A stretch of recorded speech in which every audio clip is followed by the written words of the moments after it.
MSLI TV رہنمائی بدلتی دنیا کے لیے۔ رمضان أقبل فالقلوب مريضة والنور أمسى خافتا بكياني، قل لي متى يأتي الصباح بنوره ومتى ننصاع للإحسان. وفي رواية وكل ضلالة في النار. فأعوذ بالله السميع العليم من الشيطان الرجيم من همزه ونفثه ونفخه.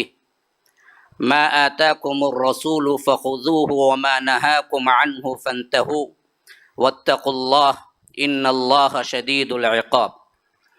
اللهم أرنا الحق حقا وارزقنا اتباعه وأرنا الباطل باطلا وارزقنا اجتنابه. اللهم علمنا ما ينفعنا وانفعنا بما علمتنا وارزقنا علما. رب اشرح لي صدري ويسر لي أمري واحلل عقدة من لساني يفقه قولي. اس اللہ کے نام سے ابتدا جس کے ناموں کی کوئی انتہا ہی نہیں۔ ولو ان ما فی الارض من شجرۃ اقلام والبحر يمده من بعده سبعة ابحر ما نفدت کلمات اللہ۔ اس ذات اقدس پر کروڑوں درود و سلام ہو جو تمام جہانوں کے لیے رحمت للعالمین بن کے آئے تھے۔ اللہم صلی علی محمد وعلی آل محمد کما صلیت علی ابراہیم وعلی آل ابراہیم انک حمید مجید، وبارک علی محمد وعلى آل محمد كما باركت على إبراهيم وعلى آل إبراهيم إنك حميد مجيد۔ برادران اسلام، واجب الاحترام بزرگوں، دوستوں، عزیز ساتھیوں، لائق احترام ماؤں اور بہنوں، رمضان المبارک کا یہ آخری عشرہ اور اس کا سب سے پہلا یوں سمجھیے کہ ابتدا تاخرات سے ہو رہی ہے۔ اللہ تبارک و تعالی سے دعا ہے کہ اللہ تبارک و تعالی ہمیں اس کی برکات اور اس کی رحمتیں ہم پر نازل فرمائے اور ہمارے بیٹھنے کو قبول فرمائے۔ اللہ تبارک و تعالی نے اگر اس دن لیلۃ القدر رکھا ہے تو ہم سب کو اس میں شامل فرمائے اور ہمارے گناہوں کو معاف فرمائے، ہمارے سیئات کو معاف فرمائے، ہمارے جو کچھ حسنات ہیں اس کو قبول فرمائے، ہماری ٹوٹی پھوٹی جو بھی عبادتیں ہیں رب العالمین اپنی رحمت اور اپنے کرم سے قبول فرما لے، اور ہم سب کو جب یہاں سے اٹھیں تو فرما دے فرشتوں کے آگے کہ یہ سب کے سب اللہ تبارک و تعالیٰ کی طرف سے مغفرت کردہ ہیں، اللہ نے ان کو معاف کر دیا ہے۔ یہ اطلاق اوپر ہو اور آسمانی دنیا پہ اس کی باتیں ہوں، یہ ہماری دعا ہے جس کے ساتھ میں آج کا مضمون شروع کر رہا ہوں۔ سیرت خاتم النبیین صلی اللہ علیہ وسلم کے 30 اہم ترین واقعات۔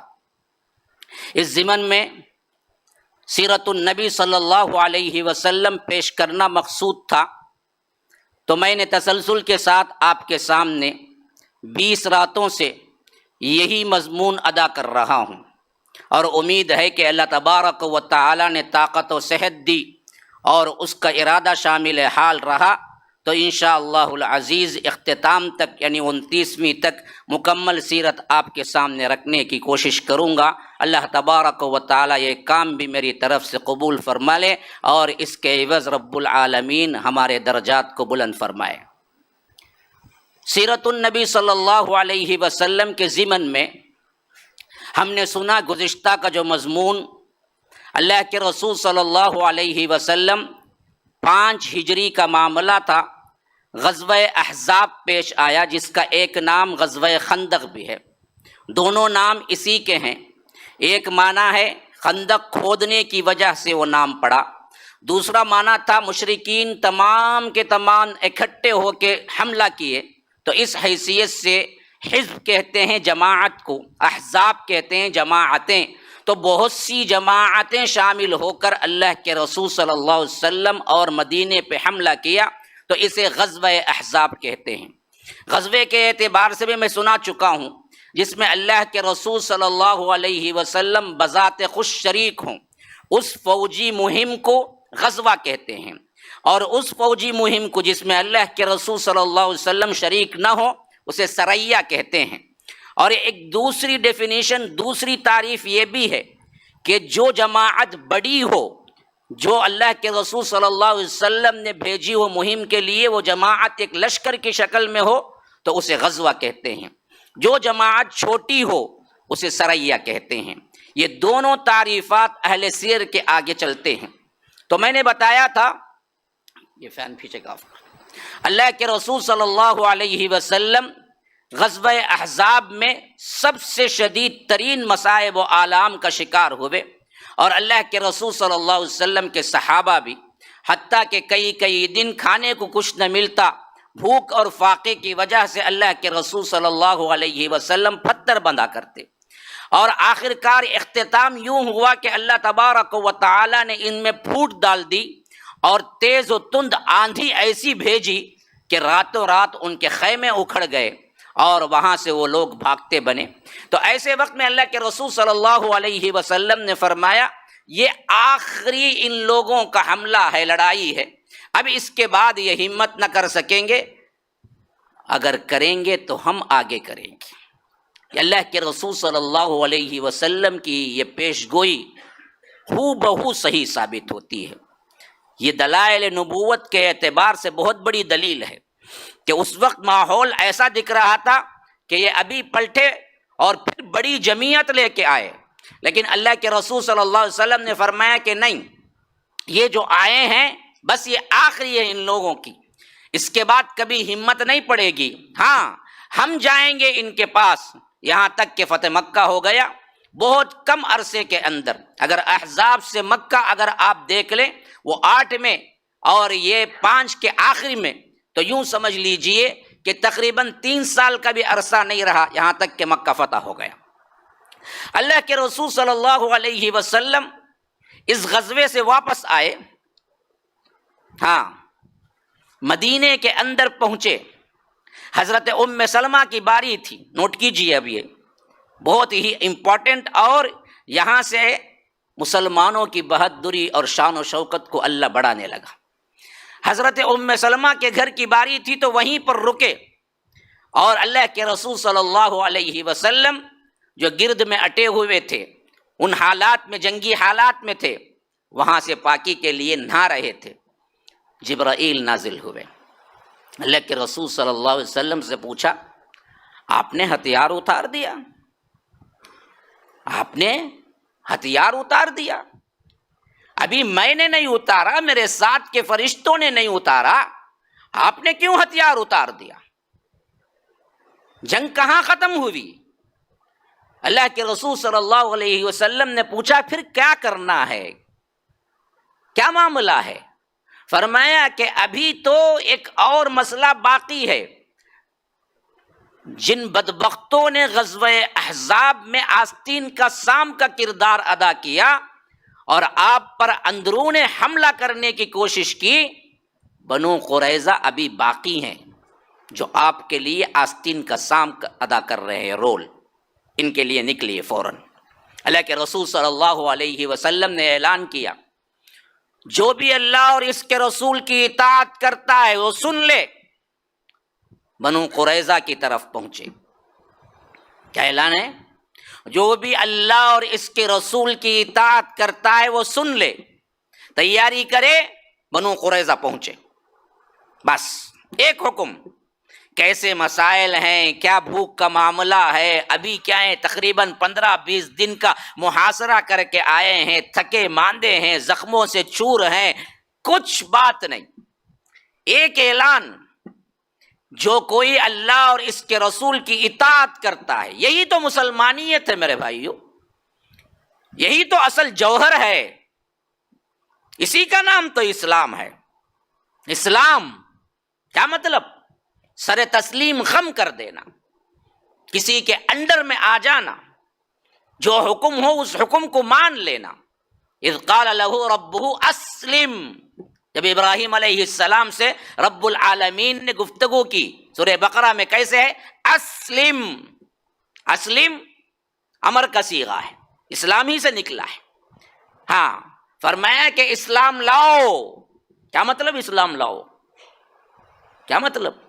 مطیع ہو جاؤ، فرما بردار ہو جاؤ، جو میں نے کہا اس کو قبول کر لو بلا چوں چرا۔ اگر میں کہوں کہ بہت ہی مدت بعد پیدا ہونے والی تمہاری اولاد کے گردن پہ چھری رکھ دو، رکھ دو۔ وہ سمجھتے تھے کس حیثیت سے ہمارا وعدہ ہوا ہے، تو فرمایا کہ اسلم، اسلام لاؤ۔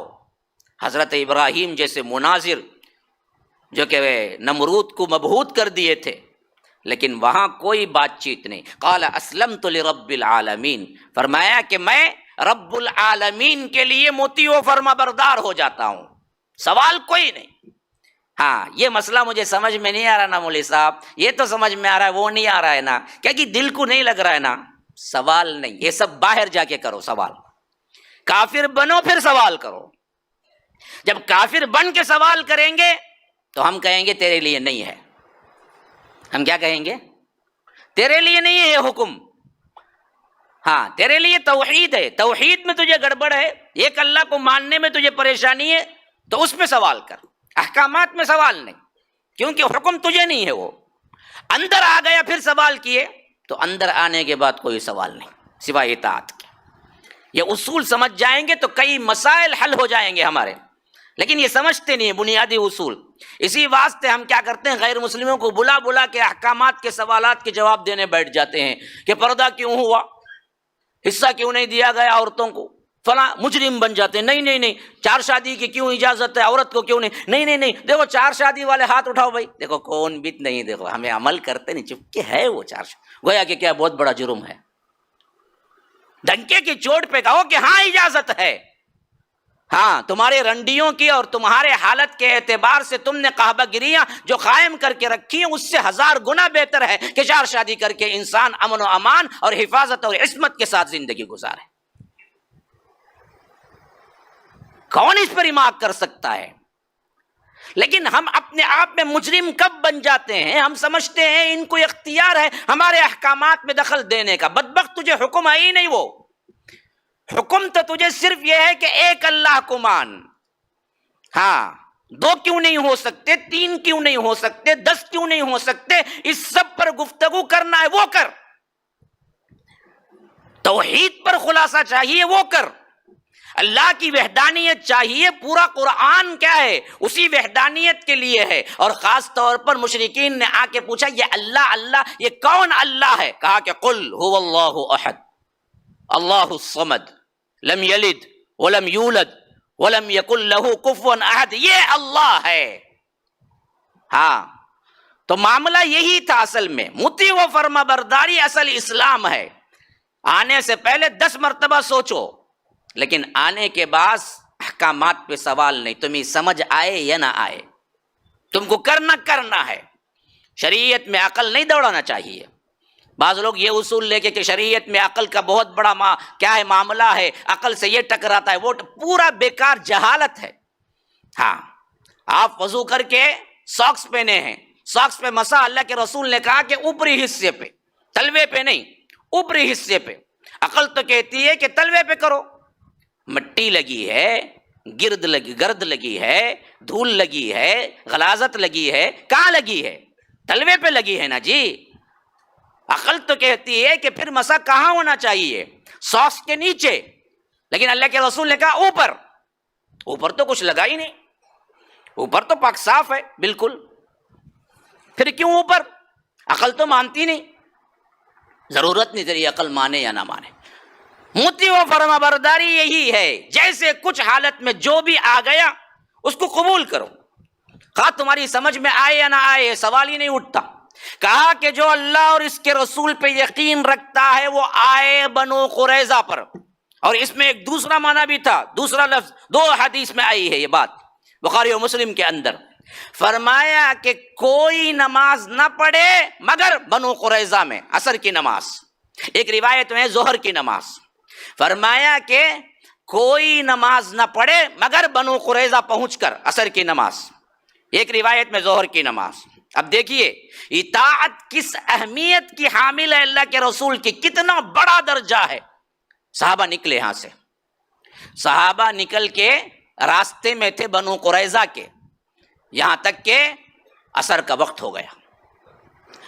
عصر کا وقت ہوتے ہوتے ہوتے سورج غروب ہونے کے قریب ہو گیا۔ صحابہ اس میں دو طرح ڈیوائیڈ ہو گئے۔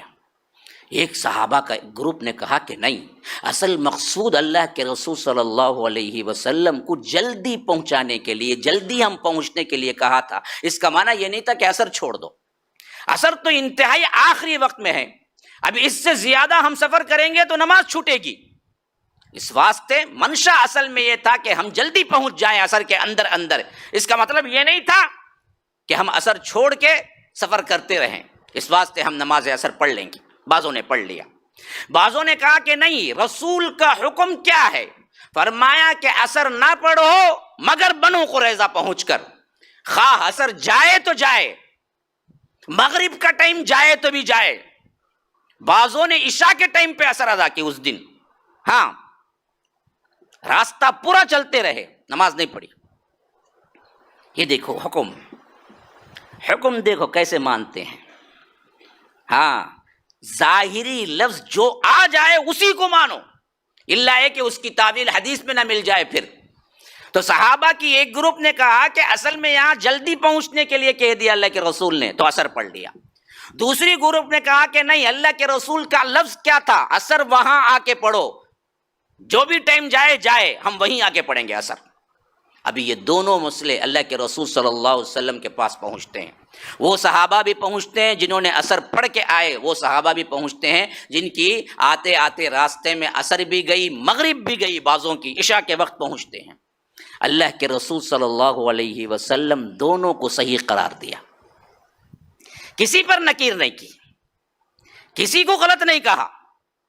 جنہوں نے یہ کہا کہ ہم عصر پڑھ لیں گے پھر پہنچیں گے، جنہوں نے یہ کہا کہ نہیں اللہ کے رسول نے جو کہا اسی پہ عمل کریں گے، دونوں کو اللہ کے رسول صلی اللہ علیہ وسلم نے صحیح کہا اور کسی پہ نکیر نہیں کی، کیونکہ اطاعت کا جذبہ دونوں کے اندر تھا۔ یہ اطاعت کے لحاظ سے کچھ اوپر نیچے اختلاف ہوگا تو وہ قبول ہے، لیکن کسی امام کی اطاعت کی وجہ سے تم احادیث کے ادھر ادھر توڑ مروڑ کے پیش کر کے تم کہتے ہو یہ بھی کر سکتے ہیں یہ بھی کر سکتے ہیں، وہاں رسول کی اطاعت مقصود نہیں ہوتی، وہاں تمہارے امام کی اطاعت مقصود ہوتی ہے۔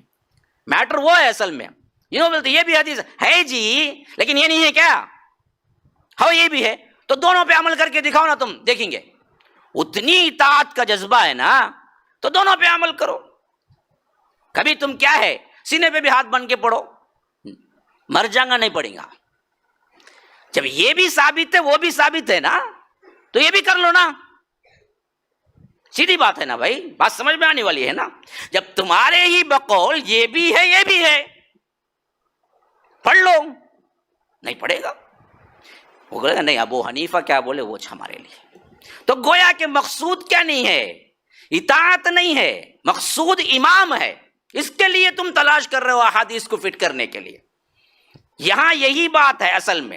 اختلاف کیوں ہوا مولوی صاحب، بعض لوگ پوچھتے، ہاں اختلاف ایک جگہ جائز ہوتا ہے، کہاں؟ جب دلائل دو طرح کے آ جائیں سامنے، جیسے یہاں اللہ کے رسول نے دونوں کو صحیح کہہ دیا، کوئی اس میں غلط نہیں کیا، ہاں لیکن دونوں نے اطاعت اصل میں کیوں کی؟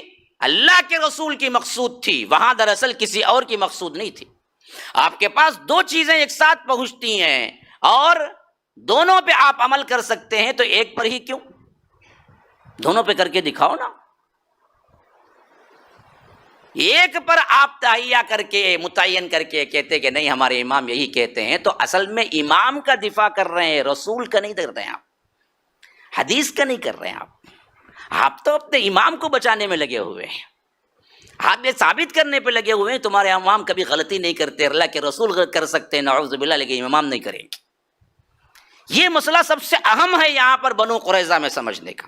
اچھا، یہ جبرائیل اپنے پورے ساتھیوں کے ساتھ اعلان کیا کہ آپ پہنچ جائیں، ہم نے ہتھیار نہیں اتارے، آپ کیوں اتار لیے؟ اللہ کے رسول نے کہا کہ جو کوئی بھی آئے اللہ اور اس کے رسول پر ایمان ہے، اطاعت کرتا ہے، وہ بھی آ جائے۔ وجہ کیا تھی ان کی؟ اتنا سخت ترین معاملہ کیوں ہوا؟ کیوں بھائی؟ مسلسل آنے والے اچھی طرح سمجھ سکتے ہیں۔ بنو قریظہ پر یہ معاملہ ہوا کیوں؟ اس کا پس منظر کیا ہے؟ کل ہم نے سنا تھا جی ہاں، وعدہ خلافی تھی، اور عین وقت میں اللہ کے رسول صلی اللہ علیہ وسلم سے بدعہدی، اور مشرکین سے ان لوگوں نے کیا کیا؟ مدد کے طور پر، اعلانیہ طور پر کہا کہ ہم دراصل تمہاری مدد کریں گے۔ ایک یہ تو کل ہم پڑھ چکے ہیں۔ دوسرا پہلو بھی ہے، وہ کیا تھا؟ مدینے کے اندر بچوں اور خواتین کو ایک قلعے میں اللہ کے رسول نے رکھا تھا، وہاں پر کوئی لشکر نہیں تھا۔ جیسے ہی ان بدبختوں کو معلوم ہوا اور انہوں نے عہد توڑا، سب سے پہلے ان کی نگاہ وہیں پر گئی، اور ایک یہودی آ کے چکر کاٹنے لگا وہاں پر جہاں خواتین صرف تھی۔ اللہ کے رسول صلی اللہ علیہ وسلم کی پھوپھی تھی حضرت صفیہ، انہوں نے کیا کیا؟ اس کو دیکھ لیا،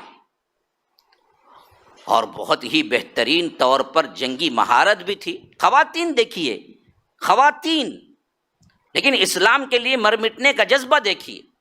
انہیں فوری اندازہ ہو گیا کہ اگر اس کو ہم چھوڑ دیں گے، یہ جا کے واپس کہے گا کہ وہاں پر کوئی لشکر نہیں ہے، خالی خواتین اور بچے ہیں، ہم حملہ کر سکتے ہیں، تو ایک بہت بڑی فوج آ سکتی ہے اور ہمارے لیے بہترین صفایا کر دے گی۔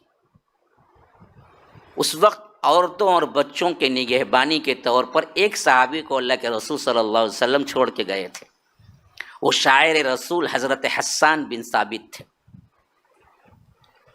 اب انہوں نے کہا حضرت حسان سے کہ آپ تھوڑا جائیے، ایک ہی اکیلا آدمی ہے، اس کو قتل کر دیجیے، تاکہ لوگ اگر دوسرے اس کے پیچھے دیکھنے والے آ رہے ہوں گے تو وہ سمجھ جائیں گے کہ فوج اندر بہت زبردست موجود ہے، ہمارے ایک ہی آدمی کو قتل کر دیا تو پھر ہم حملہ نہیں کر سکتے۔ حضرت حسان نے جواب دیا، اگر میں یہ کام کرنے والا ہوتا تو پھر تمہارے ساتھ کیوں رہتا؟ ہاں، خواتین اور بچوں کے ساتھ میں یہاں پر بیٹھا ہوں، ہاں؟ اگر میں یہ کام کر سکتا تھا تو پھر تو میں بھی فوج کے ساتھ ہوتا، غزوہ خندق پہ ہوتا، میں یہاں کیوں ہوں؟ اب اس میں مفسرین بہت سے ایسے بھی ہیں، خاص طور پر اہل سیر، انہوں نے کہا ہے کہ کیا ہے، یہ دراصل اس کام کے آدمی نہیں تھے، تھوڑا کہ بزدل تھے، حالانکہ یہ لفظ صحابہ کے لیے صحیح نہیں ہے۔ اصل معاملہ یہ ہے، جہاں تک تحقیقی طور پر بعض اہل سیر نے لکھا ہے، وہ یہ کہ ان کی عمر بہت ہو چکی تھی۔ حضرت حسان کا معاملہ کیا تھا؟ 60 سال کی عمر میں اسلام قبول کیا اور 60 سال زندہ رہے، 120 سال عمر تھی ان کی کل۔ تو جب یہ کہہ رہے تھے شاید تقریباً یہ 70-80 کے اوپر رہے ہوں۔ اب ایسے وقت میں انسان وہ بہادری نہیں دکھا سکتا، یا کوئی دوسری وجہ ہو جس سے اللہ کے رسول صلی اللہ علیہ وسلم جانتے ہوں، بہرکیف انہوں نے یہ کام نہیں کیا۔ اب حضرت صفیہ خاموش نہیں رہی، انہوں نے جانبازی کا ایسا نقشہ ثابت کیا، ایسا نقشہ بتایا کہ قیامت تک کی عورتوں کے لیے ایک اسوہ ہے۔ وہ خود اکیلی باہر نکلی اور ایک لکڑی لی، اور اس حیثیت سے اس کو اس حیثیت سے پکڑ کے پیچھے سے مارا، اور صرف لکڑی سے مار مار کے اس کا کام تمام کیا۔ جب وہ مر گیا تو پھر آئی، حضرت حسان سے کہا کہ دیکھو وہ مرد ہے، میں نے تو مار دیا ہے، اب اس کے کیا ہے، سپاہیانہ طور پر اس کا لباس ہے، اس کی تلوار ہے، اور باہر اس کی گردن کاٹ کے باہر پھینکیں گے تو تب کہیں جا کے لوگوں کو معلوم ہوگا اندر فوج ہے، تو یہ کام کر دیجیے۔ تو حضرت حسان نے کہا کہ اگر وہ کرنا ہوتا تو پھر پہلے ہی کر دیتا، ہاں پہلے آپ جب کہے تھے تبھی آ جاتا میں، جب آپ نے خود ہی اسے مار دیا ہے تو وہ کام بھی آپ ہی کر لیں۔ تو پھر انہوں نے اس کی گردن کاٹی اور اس کا سر لے جا کے کیا قلعے کے اوپر سے پھینکا، تو جو دوسرے لوگ تاک رہے تھے کہ یہاں پر فوج ہے یا نہیں، تب ان کو معلوم ہوا ہاں فوج اندر ہے، ہم حملہ نہیں کر سکتے۔ تو انہوں نے کیا کیا کہ حملہ کرنے سے روک گئے، اور یہ ایک کام پورا کا پورا صرف ایک عورت نے انجام دیا، ایک ہی عورت نے۔ آخر میں جا کے کہا کہ کم از کم اس کی تلوار اور لباس تو اٹھا لو، وہ مال غنیمت کے طور پہ ہے۔ کہا کہ مجھے اس کی ضرورت نہیں ہے، آخر کار وہاں نہیں گئے حضرت حسان، یہ پورا ایک ہی عورت ہے. تو یہ بدعہدی جو تھی علانیہ تھی، اور کن کے لیے؟ خواتین اور بچوں کے لیے. اسلام اہمیت بہت دیتا ہے، ہم بدبختوں کو سمجھ نہیں آتا. ہم کہتے ہیں کہ ظلم کرتا ہے اسلام خواتین پر، حصہ نہیں دیا ہے، فلاں حکم ایسا ہے، پردہ نہیں ہے، یہ ہے وہ ہے. یاد رکھو اسلام نے جو عزت دی ہے کسی مذہب نے آج تک نہ دی، نہ قیامت تک کوئی دے سکتا ہے. اصل وجہ یہ تھی پیچھے کہ ان بدبختوں نے ٹارگٹ عورت کو بنایا. اس سے پہلے ہی میں نے غزوہ بتایا تھا، صرف ایک غزوے کے نتیجے میں ایک ہی سبب تھا. کیا سبب تھا؟ ہاں یہ کون سا غزوہ تھا؟ کیا بھائی؟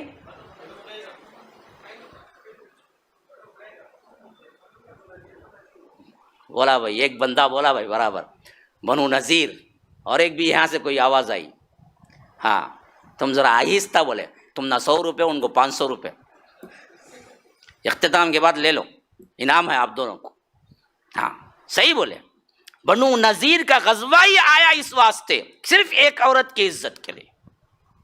اللہ کے رسول صلی اللہ علیہ وسلم نے پوری فوج لے آئی اور انہیں جلا وطن کی. تو خواتین کی عزت دیکھو کتنی اونچی ہے، ان کی عصمت، ان کی عزت، ان کا احترام کعبۃ اللہ کے پردے کے برابر یا اس سے بھی اونچا کر دیا گیا. کوئی ایک بندہ اگر کیا ہے کسی لڑکی کو یا کسی کو اگر غلط نگاہ اور غلط الزام لگائے تو قرآن میں سورہ نور میں یہ آیت قیامت تک کے لیے رکھ دی گئی، والذین یرمون المحصنات ثم لم یاتوا باربعۃ شہداء فاجلدوہم 80 جلدہ، 80 کوڑے مارو اسے. ہاں 4 عینی گواہ لے کے آنا انہیں زانی، انہیں بدکار، انہیں فلاں جگہ گئی بھائی، ایسا زبان سے نکل گیا. اب عورت مقدمہ دائر کی کہ یہ میری عزت کے ساتھ اس نے کھلواڑ کیا، تو جج پوچھے گا عینی زنا کرتے ہوئے 4 لوگ دیکھنا اسے، ہیں کیا تمہارے پاس؟ نہیں ہے، پھر 80 کوڑے کھاؤ. کیوں بولے عورت پہ؟ کون لائے گا بھائی؟ آج کی دنیا میں اتنا کچھ رہنے کے باوجود بھی 4 عینی گواہ نہیں لا سکتا ہو. کرے گی تو کہیں چھپ کے کرے گی نا جی. 4 لوگ جو عینی دیکھے ہوں وہ کہاں سے لائے گا؟ اگر نہیں پھر کوڑے کھاؤ، 80 کوڑے مارو اسے. ایک عورت کی عزت، ایک عورت کا احترام اس حد تک اونچا ہے. آج ہمارے لیے کچھ ہے ہی نہیں، کیونکہ ہم نے شریعت کا ماحول دیکھا ہی نہیں. جسے چاہے جو چاہے بکتے ہیں. ہاں تھوڑی سی غلط فہمی ہو گئی، کچھ بھابھیوں پہ لگا دیے، جھٹانیوں پہ لگا دیے، یا کیا ہے عورتوں پہ لگا دیے. حالانکہ اگر وہ سلسلہ صحیح نہیں ثابت ہوا تو پھر تو کیا ہے، ساس اپنی بہو پہ لگا دیتی ہے، کبھی بہو اپنے ساس پہ لگا دیتی ہے، کبھی کیا ہے بہن پہ لگا دیتی ہے، کبھی جھٹانیاں یہ دیورانیاں ہی نا، یہ بولتے بولتے منہ درد اگتا ہے. عجیب و غریب نام ہے، جھٹانیاں، دورانیاں، دیورانیاں، کیا کیا عجیب و غریب الفاظ ہم نے یہ دراصل ایک دوسرے کو لگا دیتے ہیں. اگر ثابت نہیں ہوا 80 کوڑے کا مارنا ہے. ہاں غصے میں آ کے کسی کی عزت سے کھیل نہیں سکتے آپ، بڑی اونچی ہے ان کی عزت. تو خواتین کے لیے اللہ کے رسول صلی اللہ علیہ وسلم نے کتنی بڑی عزت دی ہے دیکھیے. تو اسی واسطے جبرائیل نے کہا چلیے اس کی طرف. اب بنو قریظہ کا محاصرہ کر لیا گیا. اللہ کے رسول صلی اللہ علیہ وسلم نے کہا کہ اب تمہارے لیے کوئی جائے پناہ نہیں ہے، اب اللہ اور اس کے رسول کی طرف ہی تمہیں کیا ہے آنا ہوگا. اب یہ لوگ قلعہ بند ہو کے بیٹھ گئے. ان کے پاس رسد تھی، خوراک تھی، کھانے پینے کا سامان تھا بہت لمبے عرصے تک رہنے کے لیے. لیکن اللہ کے رسول سے حضرت جبرائیل نے فرمایا کچھ بھی ہو، ابھی مجھے حکم ہوا ہے کہ میں ان کے دلوں میں رعب ڈال دوں، یہ آپ کے آگے ٹھہر نہیں سکیں گے. ہاں جتنی ان کی خوراک تھی، جتنا ان کا رسد تھا، جتنا ان کا ذخیرہ تھا اور ان کے پاس تلوار زرہیں تھی، اس حیثیت سے تو یہ 6 مہینے تک محاصرہ کر کے بیٹھ سکتے تھے، مورخین کہتے ہیں. لیکن اللہ نے ایسا رعب ڈالا، 1-2 دن نہیں ہوئے آ گئے بالکل بھی. کہا کہ آپ جو بھی کریں گے ہم ماننے کو تیار ہیں. لیکن بعض وہ لوگ جو مسلمان ان کے حلیف تھے، 2 قبائل تھے نا جی، یہودیوں کے 3 قبائل مدینے میں تھے اور 2 قبائل ہاں عام لوگوں کے تھے مدینے میں. وہ کون کون؟ ہاں ماشاء اللہ، اوس اور خزرج. آج انعام بہت سے لیتے آج انشاءاللہ. اوس اور خزرج، ان کا نام بھی نوٹ کرو بھائی. یہ 2 قبائل تھے نا، ان میں اوس اور خزرج، پہلے والا قبیلہ بنو نذیر کا تھا تو وہ ان کا حلیف تھا اور یہ اوس کے حلیف تھے. تو بعض صحابہ خود بولے کہ یہ حلیف کا مطلب دوستی کا عہد و پیمان ہوتا تھا جاہلیت میں، تو یہ ہمارے حلیف ہیں تو ان کے ساتھ رعایت کیجیے. جیسے بنو نذیر کے ساتھ کیا آپ نے کہ ان کو قتل نہیں کیا، آپ نے جلا وطن کر دیا. بنو قینقاع کو بھی اللہ کے رسول نے کیا نہیں کیا؟ قتل نہیں کیا. آڑے آ گیا تھا نا عبداللہ ابن ابی، ان کو بھی جلا وطن کر دیا. لیکن یہاں پر بدہدی کا معاملہ تھا تو اللہ کے رسول صلی اللہ علیہ وسلم نے کہہ دیا کہ سب قتل کیے جائیں گے. یہی موقع تھا اور یہی عدل بھی تھا. تو ایسے وقت میں بعض صحابہ نے کہا کہ جیسے ان لوگوں کے لیے آپ نے کیا ایسے ہی ان کو بھی کیا ہے کم از کم جلا وطن کر کے چھوڑ دے. اللہ کے رسول صلی اللہ علیہ وسلم نے کہا کہ میرے فیصلے سے زیادہ تم کو جو محبوب ہیں انہی سے فیصلہ کروا لو. کہا کہ کون؟ کہا کہ تمہارے سردار، اوس کے سردار کون ہوں؟ کون ہے جو انصار کے سردار؟ ہمیشہ میں نام لیا کرتا ہوں. سعد بن معاذ ہی کر دیں. کہا کہ اگر سعد بن معاذ کریں تو پھر تو ہم دل سے راضی ہیں. وہ تو بڑے ہمارے سرداروں میں سے ایسے ذہین، فتین اور محبوب ہیں کہ وہ ہمارے لیے جب بھی کچھ بولیں گے اچھا ہی بولیں گے. حتیٰ کہ یہودی بھی ان پر اعتماد کرتے تھے بہت. اللہ کے رسول صلی اللہ علیہ وسلم نے کہا کہ سعد بن معاذ کو بلاؤ. اب مسئلہ یہ تھا کہ سعد بن معاذ کو غزوہ خندق میں تیر لگا تھا، اس سے زخمی ہو گئے تھے. اور اس وقت انہوں نے دعا کی، میں نے بتایا تھا کہ اے اللہ اگر اس کے بعد بھی قریش سے جنگ جاری ہے تو مجھے زندہ رکھ، اگر کوئی جنگ نہیں ہے پھر تو اسی زخم سے مجھے شہادت دے دے. تو کچھ دنوں بعد وہ زخم جو سوکھا تھا ہرا ہو گیا. ہرا ہو گیا مطلب کیا ہے؟ تازہ ہو گیا. کچا ہرا کا تو ہرا رنگ میں ہو گیا بول کو سمجھ آنے جاتی، ہرے رنگ کو نہیں بولتے. ہرا ہو گیا کہ مطلب پھر تازہ ہو گیا، پھر خون جانا شروع ہو گیا. ایسی حالت میں اللہ کے رسول صلی اللہ علیہ وسلم نے کہا کہ ان کو لے آؤ کسی نہ کسی طرح. وہ چلنے کے قابل نہیں تھے، انہیں گدھے پہ بٹھا کر انہیں سپورٹ کر کے لے آئے.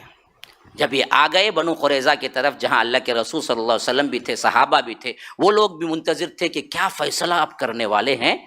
تو ایسے وقت میں اللہ کے رسول صلی اللہ علیہ وسلم نے کہا کہ اپنے استاد، اپنے سردار کے لیے آگے بڑھ کے کھڑے ہو کے استقبال کرو. یہی وہ حدیث ہے جس سے یہ بدبخت لے کے بولتے کہ لوگ ہمیں پیراں کہیں ہمیں آتے وقت کیا کرنا تو میں اٹھ کے کھڑے ہونا. دیکھو یہاں اللہ کے رسول سعد بن معاذ انہوں زخمی تھے، چل نہیں سکتے تھے. تمہیں کون سے یہ زخمی ہیں؟ الٹا پان چبالے کو لال ہوگی جیب پوری تمہاری. تم نہ کہی جی اٹھ کو کھڑنا وہاں تعظیماً نہیں تھا.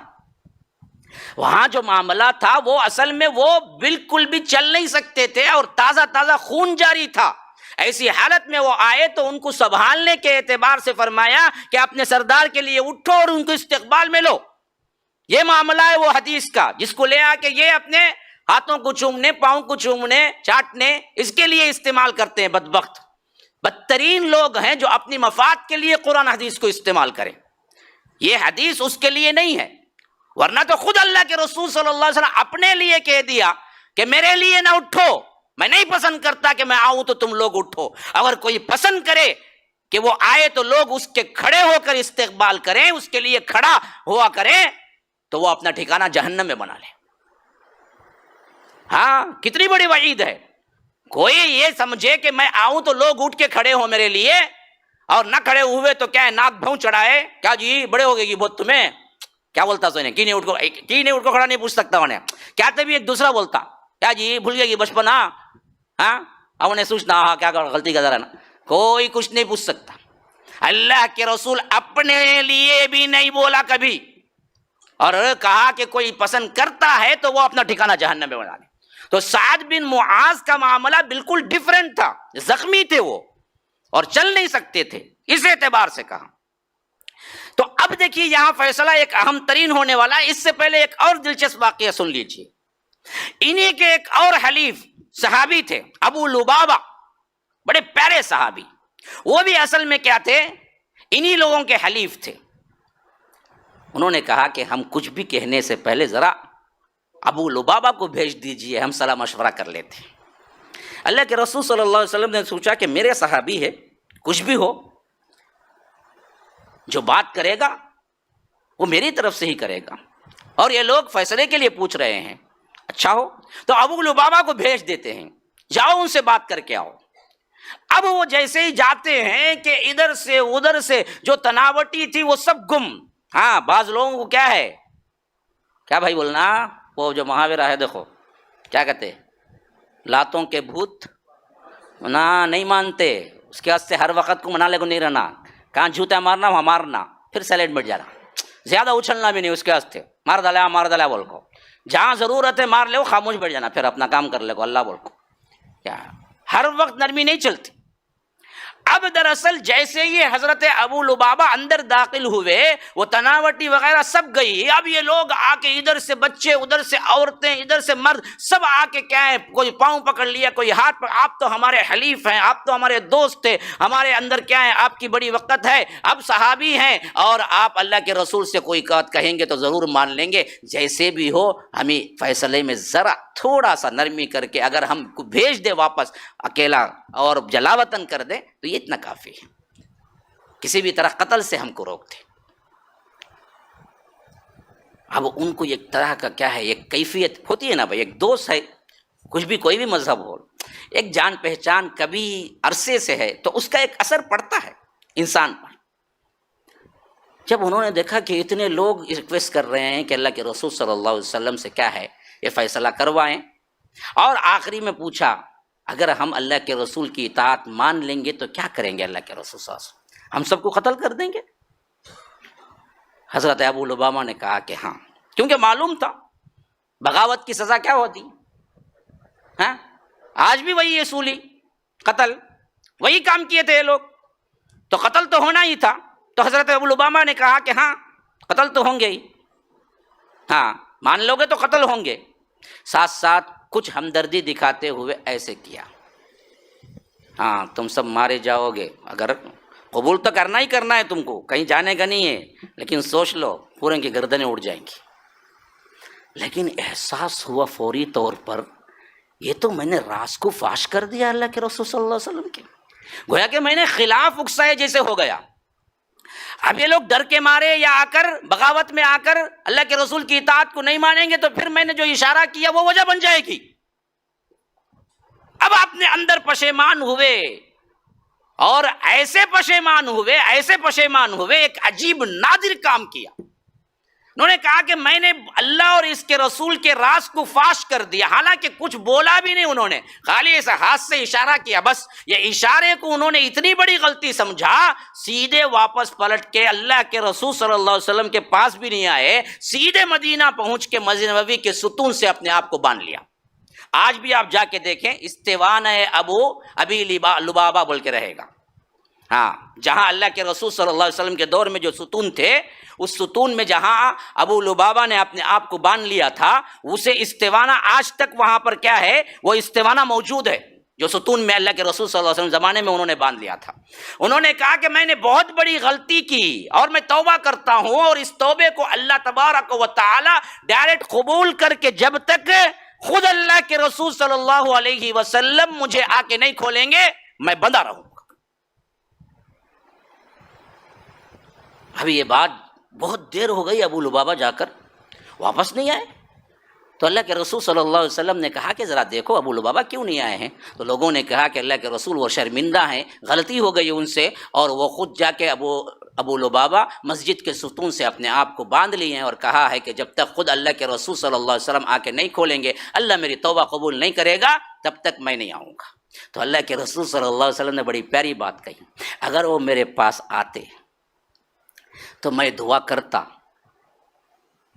ان کی توبہ وہیں قبول ہو جاتی، لیکن معاملہ یہ ڈائریکٹ گئی ہی سپریم کورٹ میں،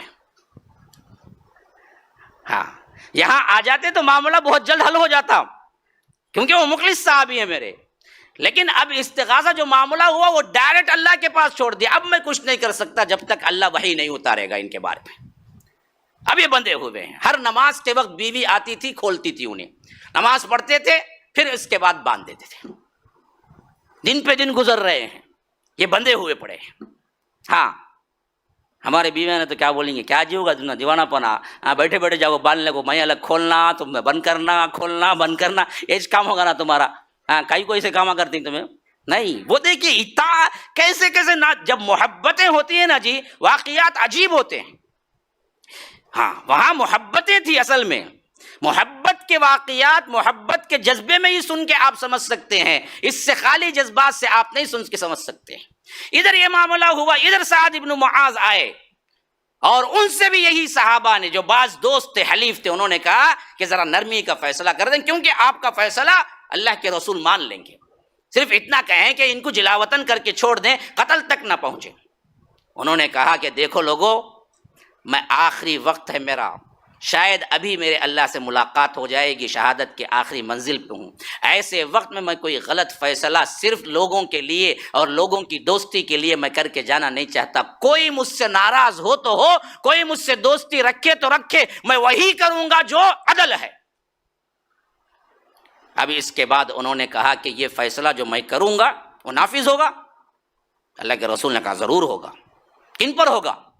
یہودیوں پر ہوگا, ہوگا. مسلمانوں پر ہوگا, ہوگا. آپ پر ہوگا؟ اللہ کے رسول نے کہا ہاں ہوگا. یہ اشارہ تھا کہ اگر میں کر دوں تو اللہ کے رسول بھی مان لیں گے. کہا کہ ہاں تم فیصلہ کرو. جب یہ باتیں ہو گئی تو حضرت سعد ابن معاذ نے کہا کہ میں فیصلہ کرتا ہوں, اب ان کے مردوں کو, سب کے سب جتنے بھی بالغ مرد ہیں سب کو قتل کر دیا جائے, دوستی وغیرہ کچھ نہیں. ہاں یہ لوگ بڑے توقع سے بلائے تھے حضرت سعد ابن معاذ کو کہ ہمارے بارے میں یہ کیا ہے, کچھ نہ کچھ نرمی کریں گے. نہیں, اللہ کا معاملہ آئے, دشمنی اور دوستی کا معاملہ آئے تو پھر کوئی نہ رشتہ داری نہ کوئی دوست. لا تجد قوما يؤمنون بالله واليوم الاخر يوادون من حاد الله ورسوله ولو كانوا آباءهم او اخوانهم او عشيرتهم.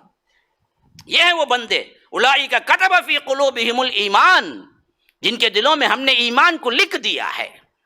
یہ کبھی دوستی کے لیے ایمان نہیں بیچتے. انہوں نے کہا ان کے سب مردوں کو قتل کر دیا جائے اور ان کی لونڈی, ان کی عورتوں اور بچوں کو غلام اور لونڈی بنا لیا جائے اور ان کا تمام مال ضبط کر لیا جائے.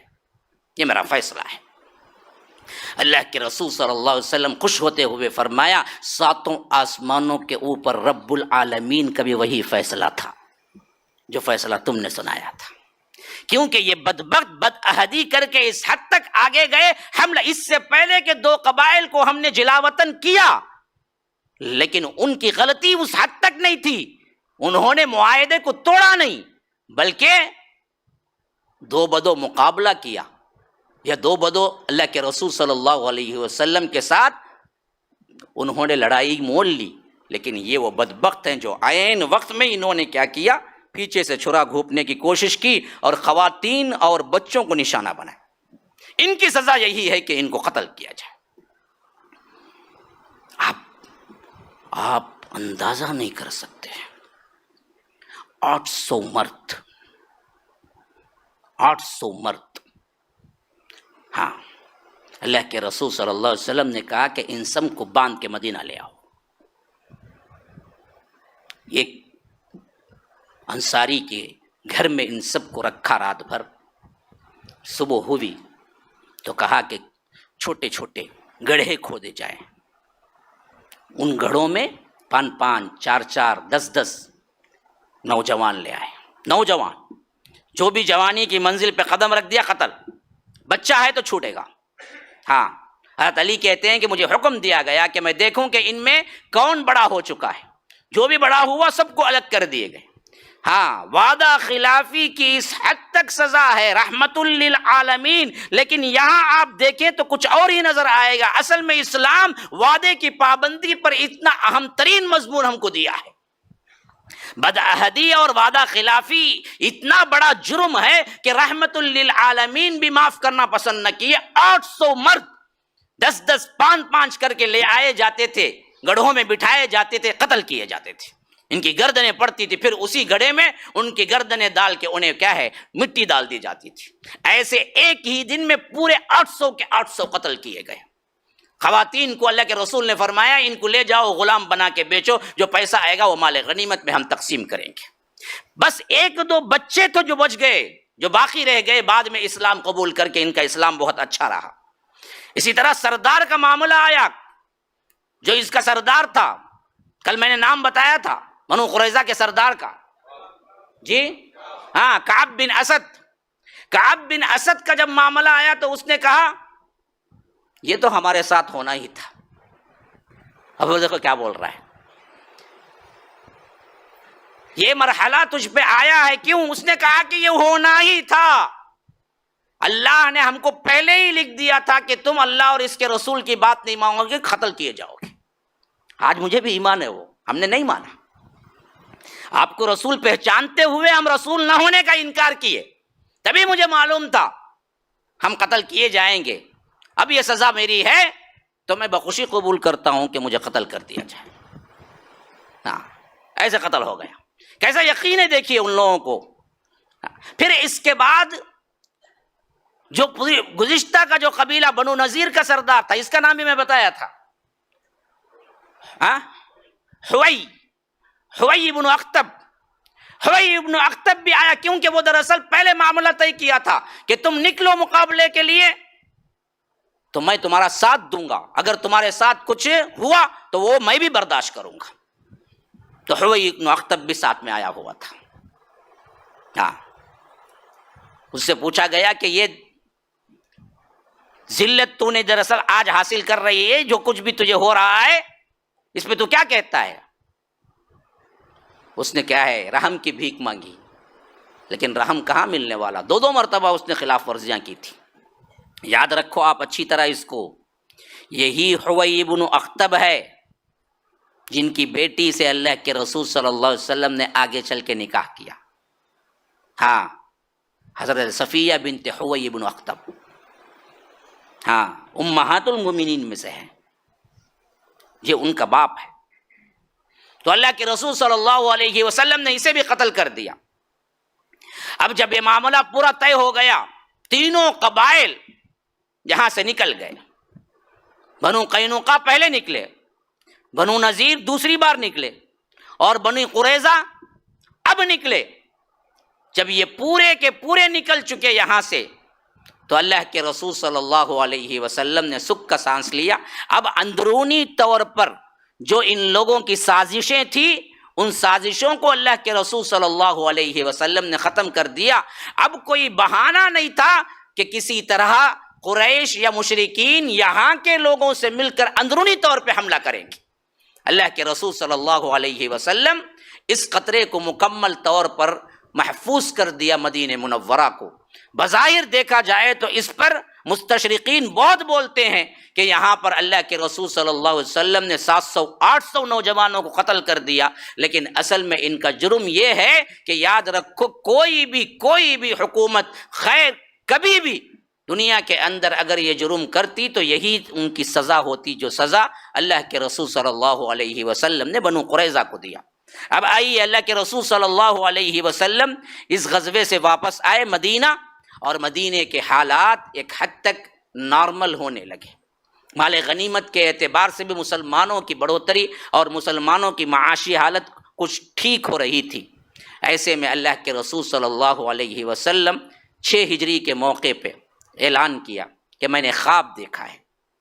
خواب کیا ہے؟ خواب یہ دیکھا ہے کہ میں عمرہ ادا کر رہا ہوں، کعبۃ اللہ کا طواف کر رہا ہوں، جس کا ذکر قرآن میں آیا ہے۔ لقد صدق اللہ رسولہ الرؤیا بالحق لتدخلن المسجد الحرام ان شاء اللہ آمنین محلقین رؤوسہم ومقصرین لا تخافون۔ یہی وہ خواب ہے جو اللہ تبارک و تعالیٰ کہتا ہے کہ ہم نے اس کو سچ کر دکھایا۔ اللہ کے رسول صلی اللہ علیہ وسلم نے فرمایا کہ اس خواب کی تعبیر یہ ہے کہ ہم بہت جلد عمرہ کریں گے، اور اللہ کے رسول صلی اللہ علیہ وسلم کو آئے ہوئے تقریباً 6 سال گزر چکے تھے۔ آپ لوگوں کو معلوم ہونا چاہیے جو ایک مرتبہ بھی کعبۃ اللہ نہیں جاتا ہے نا، یعنی عمرے حج میں، اس کی تڑپ کم ہوتی ہے بنسبت اس کے جو کبھی ایک مرتبہ جا چکا ہے۔ آپ جائیں نا ایک مرتبہ، آپ کی تڑپ اور بڑھ جائے گی کہ پھر دوسرا موقع کب ملے گا، خواہ وہ حج کا خواہ وہ عمرے کا، کوئی بھی ہو۔ لذت جو دیکھنے کی ہے، وہاں پہنچنے کی ہے، وہاں کے ماحول کی ہے، اور وہاں کے رحمتوں اور وہاں کے برکتوں کا جو نزول انسان دیکھتا ہے کہ ایک عجیب سی کیفیت ہوتی ہے کہ اللہ مجھے پھر کب پہنچائے اور میں کب کا وقت، یہ تو وہیں پلے بڑھے، ہر وقت جب بھی جی چاہا طواف کرتے رہے، کعبۃ اللہ کے لیے جان دے سکتے تھے۔ ایسے اصحاب اور اللہ کے رسول صلی اللہ علیہ وسلم جب 6 سال سے اس کو نہ دیکھا ہو، کیونکہ ان بدبختوں نے ممانعت کر دی تھی کہ ہم حرم میں داخل ہونے کسی مسلمان کو نہیں دیں گے۔ ہاں، حالانکہ وہ مسجد کی طور پر عام تھی سب کے لیے، کسی عرب کے قبیلے کے لیے حکم نہیں تھا کہ وہ حرم آپ کے لیے لاک ہے۔ یہ پہلا ظلم تھا جو ان بدبختوں نے مسلمانوں کے ساتھ کیا کہ آپ لوگ نہیں آ سکتے اندر، بقیہ پورے عرب کے قبیلے آ سکتے ہیں۔ یہ وہی معاملہ ہے آج ہم دیکھتے ہیں مساجد میں انگلی ہلانے والے نہیں آنا گتے، تیرے بابا کی مسجد، مسجد اللہ کی ہے، وہاں حکم کیسے لگتا؟ ہاں کمیٹی ہے، ذمہ دار ہے، سب ہے، لیکن کیا ہے؟ خادم کی حیثیت سے ہے، حکم کی نہیں۔ ومن اظلم ممن منع مساجد اللہ، اس سے بڑا ظالم کون ہوگا جو اللہ کی مسجدوں سے روکے؟ آپ روک نہیں سکتے اسے، کوئی بھی آئے، مسجد مسجد ہوتی ہے، وہ اللہ کا گھر ہے۔ یہ ظلم وہی تھا جو مشرکین عرب نے اللہ کے رسول صلی اللہ علیہ وسلم کے ساتھ کیا تھا، اور اس کو جھیلتے جھیلتے 1 نہیں 2 نہیں 3 نہیں 4 نہیں 5 نہیں 6 سال ہو گئے۔ مسلمانوں کے اندر تڑپ تھی کہ کسی نہ کسی طرح کوئی موقع مل جائے، اور اللہ کے رسول صلی اللہ علیہ وسلم نے بتایا کہ میں نے خواب دیکھا ہے، تو مسلمان خوش ہو گئے۔ اللہ کے رسول صلی اللہ علیہ وسلم کا خواب بالکل صحیح ہے، تیار ہو گئے۔ 1400 صحابہ، 1400 صحابہ تیار ہو کے آ گئے، ذبح کرنے کے لیے اپنے ذبیحوں کے ساتھ اللہ کے رسول صلی اللہ علیہ وسلم کے ساتھ آ کھڑے ہوئے کہ اللہ کے رسول ہم سب بھی دراصل کیا کریں گے، آپ کے ساتھ عمرہ کریں گے۔ اب اللہ کے رسول صلی اللہ علیہ وسلم نکلے، یہاں تک کہ حدیبیہ پہنچ گئے، جو آپ اگر مکہ جائیں گے تو بالکل چند کلومیٹر پر آپ کو وہاں پر حدیبیہ ہے۔ وہاں تک پہنچ گئے تو معلوم ہوا کہ قریش کسی طرح ماننے کو تیار نہیں ہے کہ وہ دراصل کیا کریں گے، حرم میں داخلے کی اجازت دیں گے۔ اللہ کے رسول صلی اللہ علیہ وسلم نے بات چیت شروع کی، ایک ایک فرد کو بلایا، کئی سفیر آئے، سمجھایا کہ دیکھو ہم لڑنے کے لیے نہیں آئے ہیں، ہمارے پاس ہتھیار نہیں ہیں سوائے تلوار کے، اور تلوار اس وقت ایسا ہی تھا جیسے آج موبائل ہے، موبائل کے بغیر کون بھی رہتا، ہمیں کیا کرے، وہ پھینک ڈال کو موبائل نہ اٹھا لیا، یہ ہماری غارت گری شروع ہوئی۔ ہر انسان کی ضروری حاجات میں سے تلوار ایک تھی۔ ہاں، جیسے ہمارے پاس اب گھڑی ہے، جیسے ہمارے پاس موبائل ہے، ویسا ہی معاملہ، کوئی سفر، کوئی گھر سے نکلنا، کوئی بھی تیار ہو کے کہیں جانا بغیر تلوار کے نہیں جاتا تھا، وہ اس کا ایک جز تھا اس کے لباس کا، یہ عام تھا۔ اب جنگ کی تیاری ہوتی تو کچھ اور بھی ہوتے، تیر کمان بھی ہوتے، نیزے ہوتے، گھوڑے ہوتے، دوسرے سامان جنگی ہوتے، تو اللہ کے رسول صلی اللہ علیہ وسلم ہم نے کچھ نہیں لایا، ہم امن کے ساتھ صرف کیا ہے، عمرہ کریں گے، نکل جائیں گے، آپ اجازت دو، ہم لڑائی کی نیت سے نہیں آئے ہیں۔ اور اس حد تک آپ لوگوں کو معلوم ہونا چاہیے کہ اللہ کے رسول نے کہا کہ ہم ذبیحوں کو ساتھ لائے ہیں جو ذبح کرنے کے لیے ہم لائے ہیں، یہ تو دیکھو کم از کم، ہم اگر نیت ہوتی تو ہم کیوں ذبیحہ لاتے ساتھ میں، لیکن یہ بدبخت تھے کہ کبھی ماننے والے نہیں تھے، انہوں نے کہا کہ نہیں، ہم نہیں دیں گے آپ کو اجازت، اور اس سال تو بالکل بھی نہیں،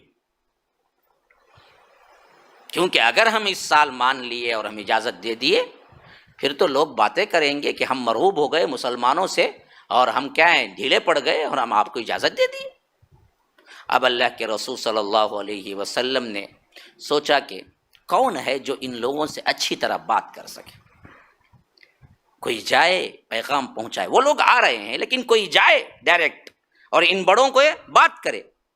تو صدیق اکبر کو بلایا، کہا کہ تم جاتے ہو، کیسے بھی اجازت لے کے آؤ۔ صدیق اکبر نے کہا کہ اللہ کے رسول، میری بات وہاں ماننے والے کوئی نہیں ہیں، اور مجھے معلوم ہے کہ یہ لوگ میری بات مانیں گے بھی نہیں۔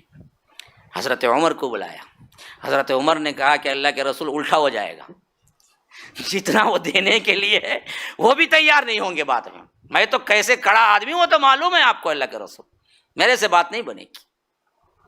تو حضرت عثمان کو بلایا، حضرت عثمان کے کچھ رشتہ دار ابھی بھی وہاں پر بھی تھے مکے کے اندر، تو وہ سپورٹ کر سکتے تھے اگر کچھ ہو جائے۔ تو حضرت عثمان نے کہا کہ اچھی بات ہے، میں سفیر بن کے جاتا ہوں، ایمبیسڈر جسے بولتے ہیں۔ حضرت عثمان اب گئے مکہ، اندر داخل ہوئے، جیسے ہی لوگوں نے دیکھا کہا کہ اچھی بات ہے، عثمان بات کرنے کے لیے آ سکتے ہیں، عثمان سے ہمارے ساتھ اچھے تعلقات ہیں۔ جو رشتہ دار تھے وہ بھی سپورٹ کر رہے تھے، اور انہی میں ایک شخص آگے بڑھ کے کہا کہ عثمان بہت دنوں بعد کعبۃ اللہ دیکھا ہے، عمرہ ادا کر لو، ہم اجازت دیتے ہیں۔ انہوں نے کہا کہ اللہ کی قسم، میرے محبوب ابھی عمرہ نہیں کیے، میں کیسے عمرہ کر سکتا ہوں؟ حالانکہ اللہ کے رسول نے یہ نہیں کہہ کے بھیجا تھا کہ دیکھو تم اکیلے عمرہ نہ کر لینا، ان کے لیے جائز تھا۔ محبت کی کچھ علامات ہوتے ہیں جس کے لیے کوئی اصول نہیں ہوتا۔ حضرت عثمان نے کہا کہ میں کیسے عمرہ کروں جبکہ ابھی تک محمد الرسول اللہ صلی اللہ علیہ وسلم نے عمرہ نہیں کیا، جب تک تم اجازت نہیں دیتے اور میرے رسول عمرہ نہیں کر لیتے تب تک میں عمرہ نہیں کروں گا۔ یہاں تک کہ بات چیت شروع ہوتی ہے۔ اب اس اثنا میں معاملہ یہ ہوتا ہے کہ بعض لوگوں کی طرف سے جب لمبی مدت ہو جاتی ہے، حضرت عثمان واپس نہیں آتے ہیں، تو افواہ پہنچتی ہے کہ حضرت عثمان کو ان لوگوں نے لے جا کر شہید کر دیا۔ اب اللہ کے رسول صلی اللہ علیہ وسلم کو بے انتہا غم ہوتا ہے۔ ایک درخت ہوتا ہے، اس کے نیچے ٹیک لگائے اللہ کے رسول صلی اللہ علیہ وسلم بیٹھے ہوئے ہوتے ہیں۔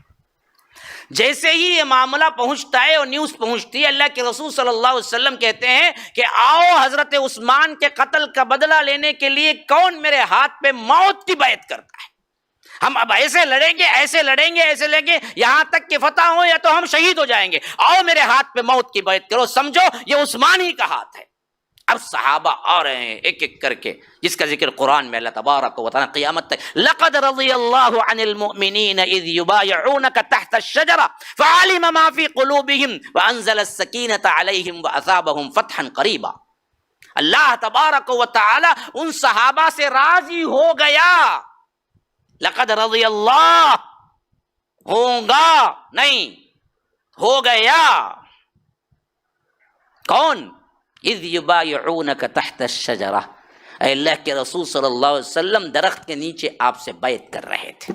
اللہ نے وہ پورا عکس نکال دیا، ایسے ہی قرآن میں قیامت تک کے لیے رکھ دیا۔ اسی واسطے اسے بیعت رضوان کہا جاتا ہے۔ بیعت رضوان میں شامل ہونے والوں کا منصب اور احترام بالکل الگ ہی ہے جیسے غزوہ بدر میں شامل ہونے والوں کا معاملہ ہے۔ یہ 1400 صحابہ سب کے سب سوائے ایک منافق تھا جو نہیں کیا، اس میں ایک منافق اس میں شامل تھا، بقیہ سب کے سب آ کے انہوں نے کیا کیا؟ اللہ کے رسول صلی اللہ علیہ وسلم سے بیعت کر لیا۔ اب یہ سب کچھ ہو گیا، پھر وہاں سے خبر آئی مصدقہ طور پر کہ نہیں حضرت عثمان قتل نہیں کیے گئے۔ لیکن جب اللہ تبارک و تعالی نے رضی اللہ عن المؤمنین اذ یبایعونک تحت الشجرہ کہا، تو اللہ کے رسول صلی اللہ علیہ وسلم بعض روایتوں کے مطابق کہا کہ پھر اتنی بڑی گارنٹی، اتنی بڑی سرٹیفکیٹ میں عثمان محروم رہ گئے؟ اس واسطے فرمایا کہ یہ عثمان کا ہاتھ ہے اور یہ میرا ہاتھ ہے، عثمان کی طرف سے میں بیعت کرتا ہوں۔ یہ میرا ہاتھ ہے دایاں اور یہ عثمان کا ہاتھ ہے بایاں، اور میں عثمان کے طرف سے یوں بیعت کرتا ہوں تاکہ اس فضیلت سے محروم نہ رہ جائے۔ تو لوگ کہنے لگے اللہ کے رسول کا بایاں ہاتھ ہی صحیح، لیکن حضرت عثمان کی دائیں ہاتھ سے بہتر ہے۔ بایاں ہی ملا انہیں، لیکن وہ اللہ کے رسول کا ہے۔ یہ تو حضرت عثمان کی اور بلندی ہے، جس میں اللہ کے رسول صلی اللہ علیہ وسلم نے کہا کہ اس طرح ایک اہم ترین معاملہ اللہ تبارک و تعالی نے انہیں مسلمانوں کو دیتا ہے۔ اب یہاں سے معاملہ حضرت عثمان واپس آ جاتے ہیں تو ٹھنڈا نہیں ہوتا، مسئلہ یہ ہوتا ہے کہ کوئی اور سفیر جائے پھر بات چیت کرے۔ اب یہ دلچسپ واقعہ کہاں اینڈ ہوتا ہے وہ انشاءاللہ ہم اگلے مجلس میں رکھیں گے۔ ھذا وباللہ التوفیق، صلی اللہ وسلم علی نبینا محمد۔ اسأل اللہ لی ولکم ولسائر المسلمین من کل ذنب فاستغفروہ انہ هو الغفور الرحیم۔ ایسے ہی بیٹھے رہیں، انعام کا آج ہمارا سیشن ہوگا، پھر اس کے بعد آپ کے لیے وقفہ کفارہ پڑھیں گے، پھر جائیں، کفارے کے بغیر اٹھ کے نہ جائیں ورنہ مجلس کا ادب بھی خراب ہوتا ہے اور ثواب بھی آپ کا ضائع ہوتا ہے۔ آج کا انعام ماشاء اللہ ٹوٹل جو پارٹیسپیٹ کیے ہیں 144، ماشاء اللہ، اللہ اکبر۔ اللہ تعالیٰ اسی طرح مسلمانوں کے دلوں میں اہمیت دے اسلام کی تعلیم کی، اور ونرز جو ہیں وہ 31 پورے ونرز ہوئے ہیں اس میں، 31 ونرز۔ بھائی کون انہوں ہمارے بولنے والے دکھتے ہیں نا جی، غائب ہوئے کیا انہوں؟ ہے ہی نہیں انہوں؟ نہیں؟ اچھا، تو 31 کے 31 کو تو دینا ہی ہے آپ لوگ۔ ہاں، کون بھائی؟ کون وہ؟ تمہارے رشتہ دار کی؟ آؤ بھائی، آؤ بیٹا، جلدی آؤ۔ ہاں اٹھاؤ ایک، بسم اللہ بول کے۔ ہاں سب معلوم جی، تم نے کیا ہی بند کر لیے اور برابر اٹھا لیے، فل لیا کوئی تمہیں تب۔ چلو ماشاء اللہ۔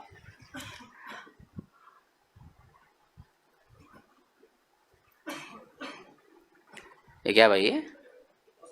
ہاں حذیفہ، یعنی یہ کیا ہے؟ انٹونی، کیا بھائی ہے؟ اچھا خیر، حذیفہ ہیں بھائی بمبئی سے، ماشاء اللہ ماشاء اللہ۔ ہاں اٹھاؤ بیٹا، تم یہ لو، تمہارا حصہ لے چل جاؤ۔ یہی تمہیں بھیجو نا کوئی سیٹ کر کو، پورے تمہیں لیتے جس پیچھے سے۔ ہاں یہ کیا ہے بھائی؟ ہاں عاقد ہے کیا وہ؟ عاقب ہے شاید وہ، عاقب جاوید چنئی سے۔ اور اللہ اکبر، اور آؤ بیٹا، آؤ تمہیں، آؤ اٹھاؤ۔ چبو نا کون، میں دے تمہیں دے، آپ بیچارہ پریشان ہوگا۔ چلو بھائی تمہارا حصہ تمہیں لے کے جاؤ۔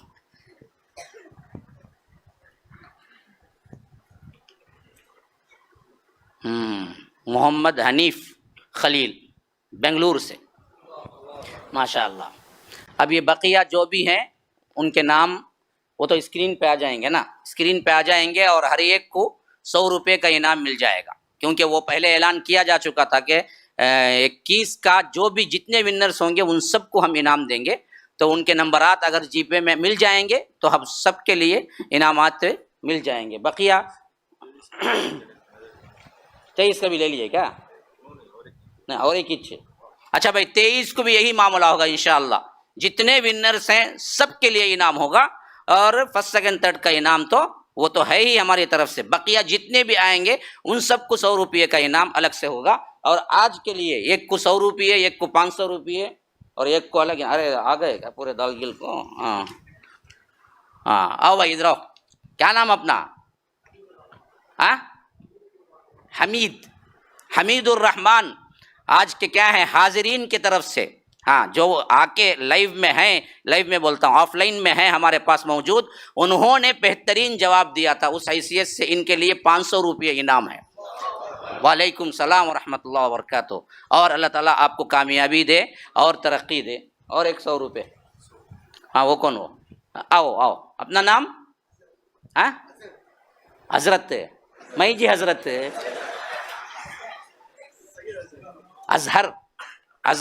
اظہر صاحب نے بھی بہترین انعام دیا تھا، یہ ان کے لیے 100 روپے کا انعام ہے۔ اور ایک بندہ ہے بھائی، میں بولا نہیں، دے ڈالو، سمجھ گئے، جیب میں رکھ لے کوئی سست ہے، ڈالو 200 روپے برابر ہے۔ آؤ بھائی، پہ آؤ بھائی، اپنا نام کیا؟ ان کے لیے 200 روپے کا انعام ہے، 2 جوابات دیے۔ آؤ، کیا نام اپنا؟ ہدایت اللہ صاحب، اللہ تعالیٰ اور بڑھائے آپ کو، اور بڑھائے. اب ایسے ہی انعامات کا سلسلہ 10 دن چلتا رہے گا، تو آپ لوگ کوشش کریں جواب دینے کی. ہاں ایک بندہ آگے بعد میں بولا، میں پیچھے سے بولا مولوی صاحب، پیچھے سے بولے تو مجھے اتنا لمبا کان نہیں ہے نا. ہاں جلدی آنا، سامنے بیٹھنا. کیا بھائی؟ برابر نا؟ ہاں تو جلدی آنا، سامنے بیٹھنا اور جواب صحیح ٹھیک دینا فوری طور پر. انشاءاللہ انعامات بھی ملیں گے. یہ سب کیا ہے؟ ایک موٹیویشن ہے. اصل تو رب کا اجر ہے. ہاں اللہ تبارک و تعالی ہمیں محبوب بندوں میں شامل فرما لے. اور انشاءاللہ ٹھیک 12 بجے دوسرا پروگرام شروع ہو جائے گا، دورہ ترجمہ قرآن. اب وقفہ ہے چائے وغیرہ کا. اور اللہ کے لیے کوئی نازیبا حرکت نہ کریں. چائے پئیں، باتیں بھی کریں، لیکن بیکار غیبت، حسد، کینہ، کپٹ، کاتبی ادھر ادھر کے کیا ہیں لگاؤ بجاؤ کاما، خاص کر خواتین کو ہی آج اللہ رحم کرے، سب کو رحم کرے. ہمیں بھی کچھ بھی کم نہیں ہے ہنسنے کے واسطے ہے، ہمیں کون ہی ہم کو معلوم ہے. ہاں بھلے الانسان علی نفسہ بصیرہ، کہ اللہ تعالیٰ کے لیے ان اوقات کو آپ اچھے طریقے سے استعمال کریں. قرآن پڑھیں، تلاوت کریں، ذکر اذکار میں کریں، چائے پی لیں نیچے جا کر، پھر آ جائیں مسجد میں. انشاءاللہ ٹھیک 12 بجے آپ سے پھر دوبارہ ملاقات ہوگی. کیا بھائی؟ ہاں دیکھیے بھائی، یہ روڈ پہ کھڑتے ہیں، گلی کے نیچے کھڑتے ہیں، لوگوں کو بھی ڈسٹرب، آنکھوں میں بھی آتا ہے. اتنے لوگ رات میں، اللہ کے لیے کوئی نہ کھڑے. کچھ بھی ہے اندر آ جاؤ. یہ دیکھیے پورا حال موجود ہے. السلام 2009 سے جو قائم ہوا، مسلسل اپنی ایکٹیویٹیز میں آگے بڑھ رہا ہے. یہ بات آپ کو میں بتانا چاہتا ہوں کہ جتنے ایکٹیویٹیز یہاں پر ہو رہے ہیں، حتیٰ کہ مسجد السلام بھی اسی مرکز کے تحت آتی ہے، یہ سب اللہ تبارک و تعالی کے فضل اور مدد کے بعد آپ لوگوں کے چندے سے چلتے ہیں، آپ لوگوں کے عطیات سے چلتے ہیں. الحمدللہ کبھی کوئی کمی نہ رہی. جب بھی میں اعلان کیا کسی ضرورت کے تحت، اللہ تبارک و تعالی کے فضل و کرم سے آپ لوگ آگے بڑھ کے آئے، اس کمی کو پورا کیے. یہاں کے ہوں یا کہیں اور کے ہوں یا میڈیا میں سننے والے ہوں، اللہ تبارک و تعالی نے یہ مقبولیت دی ہے کہ رب العالمین دلوں میں انفاق کا جذبہ ڈالا ہے. ہمارے مراکز کے تحت خاص طور پر ہمارے جو ادارے چل رہے ہیں، وہ ٹرپلیکین میں بھی ایک ہے، یہاں مسجد قائم ہوئی ہے، یہ مار نگر میں بھی ایک ہے، اور اس کے ماتحتی میں ادارے کے حساب سے وہاں پر کلاسز جاری ہیں. تفسیر القرآن پڑھانے کے الگ کلاسز ہیں، حفظ کے الگ کلاسز ہیں، خود یہاں پر مدرسہ ہے. تو یہ تمام چیزوں کا خرچہ جو ہے وہ 1,80,000 روپیے پر منتھ آ رہا ہے. اور ان اخراجات کے لیے آپ اپنی زکوٰۃ بھی دے سکتے ہیں. مسجد کے لیے نہیں دینا چاہیے، لیکن مسجد میں جو ایکٹیویٹیز ہو رہے ہیں، جو تنخواہیں ہو رہے ہیں، ان میں دینے کے لیے کوئی حرج نہیں ہے. تو آپ اس کی زکوٰۃ یہاں پر ادا کر سکتے ہیں، اپنی زکوٰۃ. دوسرے، زکوٰۃ کے علاوہ ڈونیشن، صدقات کو اللہ کی راہ میں نکالیے، تاکہ ہمارے اخراجات 12 مہینے کے اگر ہم کو جمع ہو جائیں پیسے، تو اللہ کے فضل سے ہمارے ایکٹیویٹیز بڑھانے میں بڑی آسانی ہوگی. آنے کا خرچہ ذہن میں، جانے کا خرچہ ذہن میں، پھر ذمہ داریاں ذہن میں، پھر میں پڑھوں پڑھاؤں، پھر کیا ہے آپ کے دورے، آپ میرے اپنے دورے ہوں، پھر آپ کو کیا ہے تعلیمات ہوں، درس ہوں. اتنا سب کچھ اگر ذہن میں ہے تو پھر حالت میری اپنی کیا ہوتی ہے وہ مجھے ہی معلوم ہے. پہرے کیف ہمارا معاملہ اللہ سے ہے. صرف ریکویسٹ اتنی ہے کہ آپ دل کھول کے یہ 15 دن میں ہر دن کچھ نہ کچھ دیتے جائیں، کیونکہ بڑے ہی بہترین دن اور رات آ رہے ہیں. جو ہو سکتا ہے دیجئے. یا کوئی 50,000، 1,00,000، کوئی ایک دن کا بھی اٹھاتا ہے 1,00,000، ایک مہینے کا 1,80,000 لے لیتا ہے، تو یاد رکھیے ہم ایک مہینے کے لیے فری ہو جائیں گے. یہاں پر مدارس جو چل رہے ہیں اور استادوں کی جو تنخواہیں ہیں، یہاں بورڈنگ کے اعتبار سے جو کھانے کا ارینجمنٹ ہے، جو رمضان المبارک میں جو کچھ جمع شدہ رقم ہوتی ہے، اس کو لے کے ہم آگے بڑھتے ہیں. فیس بطور نام کی لیتے ہیں، جو دینا چاہے یا جو دے سکتا ہے بندہ. کئیوں کی ہم فیسز معاف کرتے ہیں، کئیوں کو ہم 1,000 روپیے 1,500 روپیے بھی لے کے ہم نے کیا کیا تھا، اس سال چلایا تھا، جس میں کئی چیزیں، کئی طلبہ اس میں ہمارے ماتحتی میں پڑھ رہے تھے. آج آپ سے ایک گزارش یہی رکھ رہا ہوں میں، ان تمام ایکٹیویٹیز کے لیے اپنے عطیات، اپنے صدقات، ڈونیشن کے ساتھ ساتھ آپ زکوٰۃ بھی دے سکتے ہیں. نمبر 1، مرکز کو زکوٰۃ دی جا سکتی ہے، مسجد کی تعمیر کو نہیں دی جا سکتی ہے، مسجد کے ماتحتی میں چلنے والے اداروں اور تنخواہوں کو دی جا سکتی ہے. تو اس حیثیت سے آپ مدد کریں۔ دوسری بات جو میں آپ سے کہتا ہوں وہ یہ کہ ایک مہینے میں کم از کم ایک پارٹ آف پیمنٹ کا تو آپ ذمہ داری لیں، ڈونیشن کے اعتبار سے یا سبسکرائبرز کے اعتبار سے، کہ آپ سبسکرپشن کریں کہ کچھ نہ کچھ ہر مہینہ، اور وہ رمضان المبارک میں 12 مہینے کا ملا کر دیں تو اور فائدہ ہوگا، کیونکہ ایک مہینے کا ہمیں 1,80,000 روپیے کا خرچ ہے، اور صرف یہاں پر جو افطار کا انتظام رمضان میں خرچے اور بڑھ جاتے ہیں۔ میں حساب دیکھا تو تقریباً 10 لاکھ کے قریب آ رہا تھا، کیونکہ افطار کا جو خالی خرچہ ہے ہر دن کا وہ کل رمضان کا 3 لاکھ روپیے ہوتا ہے۔ مجھے شرم سی محسوس ہوتی ہے کہ آپ لوگوں کو تکلیف دے رہا ہوں۔ آپ لوگ آگے آئیں، اس معاملے میں تعاون فرمائیں، اللہ نے جن کو دیا ہے دے، جن کے صدقات ہیں وہ دیں، جن کے زکوٰۃ ہیں وہ دیں، بہرکیف ہر طرح سے ہماری مدد کریں، اور تاکہ ہم کیا ہیں بہتر سے بہتر اور بھی بہت سے، اور ہمارا اپنا ایک یہ آئیڈیا یہ بھی ہے کہ خواتین کے لیے بھی حفظ کا مدرسہ یہاں پر کھولا جائے۔ امید ہے کہ شوال کے بعد میں اعلان کر دوں تو کر دوں، کیونکہ سوچ رہے ہیں کہ جس طرح ہم لڑکوں کے لیے کھولے ہیں ویسے ہی ہم بچیوں کے لیے بھی یہاں پر انتظام کریں۔ آپ لوگ دعا بھی کریں اور میری صحت کے لیے بھی دعا کریں، اللہ تعالیٰ میری قوت کے لیے بھی دعا کریں کہ میں اس کام میں کام آ جاؤں، اور رب العالمین اس زمانے میں اللہ کے دین کے کام کرنے والوں میں ہم سب کو لکھ لے۔ ھذا وباللہ التوفیق، صلی اللہ وسلم علی نبینا محمد، والسلام علیکم ورحمۃ اللہ وبرکاتہ۔